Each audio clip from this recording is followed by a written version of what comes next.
திருப்பூர் புதிய பேருந்து நிலையத்தில் வெளியூர் பேருந்துகள்லாம் இங்கே நிறையா வந்து நிற்கும். எப்போவுமே வெளியூர் தான், எப்பவுமே இரவு பகல் ஓடுற வண்டி தான் இங்கே நிறையா வரும். ஏன்னா சில வாகனங்களில் ஒளிரும் பட்டை இல்லாமல் இருக்குது, நிறைய வாகனங்கள் ஒட்டியிருக்காங்க. சில வாகனங்கள் இல்லாமல் இருக்குது. அதை நாங்கள் வந்து அவங்க ஓட்டுநர் நடத்துனர்கிட்ட கொடுத்து அதை ஓட்ட சொல்கிறோம். நாங்களும் கூடவே இருந்து அவங்களுக்கு உதவி பண்ணுறோம். இரவு பகலும் ஓட்டுங்க. சேஃப்டி தான்.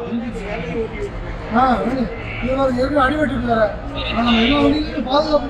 சரி சார், பார்த்துட்டு ஒட்டணுமா இல்லையா? என்ன நீங்கள் மக்களுடைய பாதுகாப்புக்கு முதல்ல முக்கியத்துவம் கொடுங்க. அப்புறம் தான் நம்மளும் பாதுகாப்பாக பண்ண முடியும். ஏற்கனவே அடித்து வச்சுருக்காங்க பாருங்க. ஒரு வண்டி போச்சு தெரியாதுல்ல.